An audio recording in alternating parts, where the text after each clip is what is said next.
વિશ્વવિખ્યાત સૂફી ગાયક ભાવિન શાસ્ત્રીના ટોક શોનું આયોજન ઝવેરી પરિવાર દ્વારા શિવશક્તિ હોલ ખાતે આમંત્રિતોની વિશેષ ઉપસ્થિતિમાં કરાયું હતું. કૃષ્ણ સખી મીરા વિશેના આધ્યાત્મિક ચિંતન પર ભાવિનભાઈ શાસ્ત્રીએ મનનીય વક્તવ્ય આપ્યું હતું. કાર્યક્રમના પ્રારંભે ઉપસ્થિતોનું શાબ્દિક સ્વાગત કિરીટ સોનીએ કર્યું હતું. ભાવિનભાઈ શાસ્ત્રીનું સ્વાગત માહિન મુંજપરાએ બુકે આપીને કર્યું હતું. ચેમ્બર ટ્રસ્ટના પ્રમુખ કિરીટ સોની અને ઝવેરી પરિવાર વતી બોબી ચોકસીએ શાલ ઓઢાડી ભાવિનભાઈનું બહુમાન કર્યું હતું. અત્રે ઉલ્લેખનીય છે કે 4000થી વધુ મ્યુઝિકલ ઇવેન્ટથી અભૂતપૂર્વ ચાહના પ્રાપ્ત કરનારા સૂફી સિંગર ભાવિન શાસ્ત્રીનો સૌપ્રથમ ટોક શો ભાવનગરમાં યોજવાનું સદભાગ્ય ઝવેરી પરિવારને પ્રાપ્ત થયું હતું. આ અવિસ્મરણીય કાર્યક્રમને શિવશક્તિ હોલના માલિક શ્રી સમીરભાઈ શાહ અને એન્કર નિકિતાબેન આચાર્ય તેમજ સાકાર સ્ટુડિયોના જીગરભાઈ ત્રિવેદીએ દીપાવ્યો હતો. વધુ કંઈ કહેવા કરતાં આપણે ભાવિનભાઈને સાંભળીએ. आज पहली बार सब बापू जैसा लग रहा है, जैसे मेरी कथा शुरू हो रही हो और आप सब बैठे हो. पता जब चला मेरी हस्ती का मुझको मेरे अपने सिवा और कोई ना ही, मुझे मेरी मस्ती कहाँ लेकर आई. यही मीरा का संदेश है. सनातन धर्म का वो संदेश उसने सार्थक किया. पहले कहाँ कोई हिंदू या मुस्लिम था. जो इंसान पहला इस धरती पर उतरा था वो तो इंसान उतरा था, उसको कहाँ धर्म पता था. जिस दिन हम ये समझना शुरू कर लेंगे कि इस जीवन को सुरक्षित और सार्थक करने के लिए जिस धर्म का हमने निर्माण किया, आज उसी धर्म को बचाने के लिए हम मर क्यों रहे हैं. मीरा का इतिहास 500 साल पुराना. जो सार्थकता, जो सम्मान, जो प्रतिष्ठा आपको अपने अंदर से आपकी सच्चाई दे सकती है वो दूसरा कोई नहीं दे सकता. ये यात्रा आपके अंदर की है. मीरा के मोहम्मद मैंने आपके लिए लिखा ही नहीं है. नाम पे मत जाइएगा क्योंकि ये धर्म से जुड़ा हुआ कोई मसला नहीं है. ये जो मसला है वो आपके आंतरिक जो शक्ति है उसको जगाने का एक मकसद है. और मैं हमेशा ये कहता हूं कि तुझे तरक्की में सुकून मिल रहा है इसलिए तू दौड़ रहा है. तुझे तरक्की में सुकून मिल रहा है इसलिए तू दौड़ रहा है. मुझे सुकून में तरक्की मिल रही है इसलिए मैं रुक गया हूं. आजकल हम सब विमेन एम्पावरमेंट की बात कर रहे हैं. क्या विमेन एम्पावरमेंट? क्या बहुत ज्यादा बोलोगे इससे स्त्री सशक्तिकरण हो जाएगा? नहीं होगा. स्त्री सशक्तिकरण करने की जरूरत क्या है आपको, लेकिन आप जितना ज्यादा बोलेंगे उतनी स्त्री जो है सशक्तिकरण में नहीं, वो और नीचे दबती जाएगी. इसलिए आपको बहुत ज्यादा बोलना है. बिन मोहन मीरा, जिस दिन आपने बिन मोहन मीरा को एक्सेप्ट कर लिया उस दिन समझना आपने स्त्री सशक्तिकरण को पहला स्टेप आगे बढ़ गए. लेकिन आपको मोहन के बिना मीरा को देखना ही नहीं है. पता है आपको, किसी भी स्त्री को आप पुरुष के बिना देखते हो तो उसके प्रति आपकी जो भावना है वो नेगेटिव ही जागृत होगी. इस दिन का मैं इंतजार कर रहा हूं जिस दिन एक अकेली स्त्री अपने खुद के सम्मान के साथ, अपने खुद के आधार के साथ खड़ी रहे. लेकिन नहीं, बिन मोहन मीरा हम एक्सेप्ट ही नहीं कर सकते. 525 साल पहले जो बात हमने मीरा के साथ की थी, आज जब निकलती है बात मीरा की तो हम मोहन के बिना मीरा को एक्सेप्ट ही नहीं कर सकते. लेकिन इन्होंने 3 बार पूछा मीरा थी कौन. भक्त थी, मीरा प्रेमी थी, मीरा त्यागी थी. जिसने जो एग्जिस्टिंग में नहीं है उस इंसान से प्रेम कर लिया, ये सबसे बड़ी चतुराई की बात है. हमें चाहने के लिए भी जीवित इंसान चाहिए. नहीं, मीरा ने जीवित इंसान के साथ प्रेम नहीं किया. मीरा ने नॉन एग्जिस्टिंग थिंग के साथ प्रेम करके उसको जीवित किया. ये पहला पड़ाव है.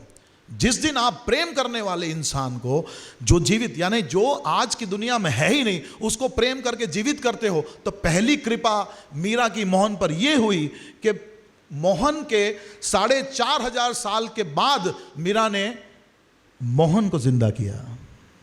मोहन को जिंदा करने की बात है मीरा के मोहम्मद. क्या आप ऐसा मानते हो कि आपके घर में कृष्ण की मूर्ति रखने से मोहन जिंदा हो जाते हैं? नहीं, मोहन ऐसे थोड़ी जिंदा हो। आवो लावो जीवन में फरी कदी ना मळे, आवो मोगो मानव दे फरी ना मळे, फेरो लखरे 84 नो मारो रे फड़े, मने मोहन मळे। बट जहां पर मोह न रहे ने त्या मोहन आवे। मीरा ने माना नहीं, मीरा ने मानने से पहले जाना। जिस दिन ये सिंपल सा लॉजिक आप समझ जाओगे, जिस चीज को आप जानने से पहले मानोगे, वो सब अंधश्रद्धा है, सब दूसरों ने बताई हुई चीज। लिखा हुआ है मीरा और मोक्ष। मोक्ष क्या है? मोक्ष वाली बातें वो लोग करते हैं जो कभी मरे ही नहीं, और जो मरते हैं वो मोक्ष की बात करते नहीं। वो क्यों करेंगे? वो तो कर ही नहीं सकते। यानी हमारे मौलवी, हमारे पंडित, हमारे जो ये सो कॉल्ड धर्म के रक्षक है, उन लोगों ने हमें स्वर्ग और नर्क का पता बता दिया, जो वो कभी गए ही नहीं। और जो कभी स्वर्ग और नर्क देखा नहीं, जिसने मोक्ष के बारे में कुछ पता ही नहीं, वो किस तरह से वो बात करेंगे? लेकिन हम मान लेते हैं। क्यों? क्योंकि हमने कभी जानने की कोशिश नहीं की। मीरा ने जानने की कोशिश की। मीरा ने जानने की किस तरह से कोशिश की? मीरा ने सिर्फ कहा हुआ नहीं माना। मीरा जब छोटी थी एक मूर्ति के साथ सोती रहती थी। धीरे धीरे उस मूर्ति के साथ प्रेम बढ़ गया। मीरा को उस मूर्ति से प्रेम हो गया। जब उसे पूछा गया तेरी शादी, बोले मैं शादी नहीं करूंगी, मेरी शादी तो कृष्ण के साथ हो गई है, मैं क्यों शादी करूंगी। उसको पता चल गया जीवित कोई इंसान मुझे मुक्ति नहीं दिला सकता, शायद मोहन दिला दे। लेकिन मीरा को कहां पता था कि जिससे वो मोक्ष प्राप्त करना चाहती थी, उसे जिंदा करना पड़ेगा। उसने अपनी पूरी भक्ति के साथ मोहन को जिंदा किया। इसने पूरी भक्ति के साथ मोहन को जिंदा किया। मोहन को जिंदा करने के बाद मोहन को मारना भी जरूरी था। मैंने लिखा हुआ है कि अगर खुद बनना है तो बुद्ध को काटना पड़ेगा। अगर खुद बनना है तो बुद्ध को काटना पड़ेगा। अगर बुद्ध जिंदा रह गया तो तुम मरोगे। यहां पर हर सफर आपका खुद का है, यहां पर कोई कुछ नहीं करेगा। यही पहली बात थी। इस बात को शुरू करने से पहले न मैं आपको खुश कर सकता हूं, न आपको मैं दुखी कर सकता हूं, न मैं आपको आध्यात्मिक रास्ता दिखा सकता हूं, न मैं आपको धार्मिक बना सकता हूं। यह सब हो सकता है अगर आप ये समझे कि यह सफर आपका है, यह सफर तेरा है, तुझको ही चलना होगा। यहां पर मंजिलें नहीं, मुश्किलें आती है और आखिर में लगती है हाथ में खाक, और इसी खाक को रमाकर हमें हर सफर को तय करना पड़ेगा। यह सफर तय किया मीरा ने। शरीर है ही नहीं, आपके अंदर जो है वो ब्यूटी, वो ऑरा, वो फरिश्ते जिस तरह से आते हैं, जिस तरह से दिखते हैं, आपके विचार, आपके थॉट, क्योंकि कहते हैं आप क्या हो, आप आज जो सोचते हो कल वो आप हो। मीरा के मोहम्मद जवाब है ही नहीं। मैंने कोई जवाब लिखने की कोशिश नहीं की। यह सवाल है, इस सवाल को पढ़िएगा और मुझे कुछ मत कहिएगा। आप पूछिएगा खुद को।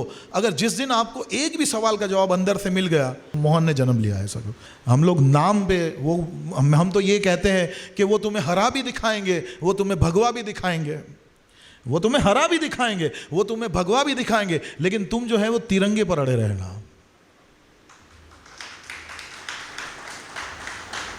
मैं अपनी आखिरी बात कर आपसे बात करना शुरू करूंगा। ये आखिरी बात ये है, दो चीज़ों के ऊपर हमने हमारा जीवन निर्भर कर लिया है। अब इस दुनिया में अगर हमारा कोई मकसद रहा तो दो चीज़ें लोगों को समझाने की इच्छा रखते हैं हम लोग। हमारे कार्यक्रम में भी वही बात करते हैं और हमारे कार्यक्रम के बाहर भी वही बात करते हैं कि जिस दिन इंसान ने ये समझ लिया कि जितना प्राप्त है उतना ही पर्याप्त है, जिस दिन इंसान ने यह समझ लिया कि जितना प्राप्त है उतना ही पर्याप्त है, उसी दिन से जीते जी आपके लिए इसी दुनिया में यहां पर स्वर्ग शुरू हो गया। आपको उसके लिए मरने की जरूरत नहीं। और जिस दिन इंसान ने यह समझ लिया, दूसरी बात, कि जितना अतिरिक्त है वो लोगों में बांटने के लिए है, उसी दिन से आपने दूसरों के लिए स्वर्ग बनाना शुरू कर दिया। बीइंग ह्यूमन खत्म हो गया, बीइंग गॉड शुरू हो गया। कितनों के लिए भगवान बन सकते हो आप, क्योंकि आप जो जिंदगी जी रहे हो वो जिंदगी जीना करोड़ लोगों का सपना है। तो कृतज्ञ रहिए। दो चीजें जो है वो जीवन को आसानी से जीने के लिए पर्याप्त है। पहला, आपका कृतज्ञ होना, ग्रेटिट्यूड। और दूसरा माफ़ी। कुछ इस तरह से मैंने अपनी ज़िंदगी को आसान कर लिया, कुछ इस तरह से मैंने अपनी ज़िंदगी को आसान कर लिया, कुछ को माफ़ी। આપની વાતો સાંભળીને એવું લાગે છે કે ધર્મ, આધ્યાત્મ અને માનવતા આ ત્રણેયનું સિક્વેન્સિંગ કરનાર જ્યાં સુધી પંથ ઊભો નહીં થાય ત્યાં સુધી મહાભારત, રામાયણ, કુરાન આ બધા નાટક ચાલુ જ રહેશે. બિલકુલ બિલકુલ એકદમ સાચી વાત છે. Thank you. સિક્વેન્સિંગનું આખું જે સેટઅપ છે, કોઈએ મને એવું પૂછ્યું કે ધાર્મિકતા સારી કે આધ્યાત્મિકતા, મતલબ બંનેને પૂરું કરી નાખો, તમે ખાલી ઇન્સાનિયત લઈ આવો એટલે બાકી બધું કંઈ કામનું નથી. कल जो गुजरा है फिर से न गुजरे, आने वाला वो कल ऐसा होना, हम चले नेक रास्ते पे हमसे भूल कर भी कोई भूल होना. बस मैं आपके अंदर रहे हुए भगवान को देख लूँ, आप मेरे अंदर रहे हुए भगवान को देख लो. एक गाना बहुत अच्छा है जो मीरा की तरफ से मैं हमेशा डेडिकेट करता हूँ लोगों को, कि ये गाना मुझे ऐसा लगता है कि हर शब्द मीरा है. ये सुनिए, गाना बहुत अच्छा है. प्रीत की लत मोहे ऐसी लागी, हो गई मैं मतवारी, बल बल जाऊं मैं अपने पिया को, रे मैं जाऊं वारी वारी, बेबस और लाचार फिरूं मैं, हारी मैं दिल हारी, हारी हारी मैं दिल हारी. तेरे नाम से जी लूं, तेरे नाम से मर जाऊं, तेरी जान के सदके मैं कुछ ऐसा कर जाऊं. तूने क्या कर डाला, मर गई मैं, मिट गई मैं, ओ जी हाँ जी हो गई मैं, तेरी दीवानी दीवानी, तेरी दीवानी दीवानी. इश्क जुनू जब हद से बढ़ जाए, इश्क जुनू जब हद से बढ़ जाए, हंसते हंसते आशिक सूली चढ़ जाए. इश्क का जादू सर चढ़ कर बोले, खूब लगा दो पहरे रस्ते रब खोले. यही इश्क दी मर्जी है, यही रब दी मर्जी है, तेरे बिन जीना कैसा हाँ खुद गर्जी है. तूने क्या कर डाला, मर गई मैं, मिट गई मैं, ओ जी हाँ जी हो गई मैं, दीवानी तेरी दीवानी दीवानी. So thank you very much. मैं एक सपोर्ट चाहता हूँ कि जितनी टेबल पर बुक्स रखी है, अगर आप थोड़ी उठाकर Thank you so much, sir.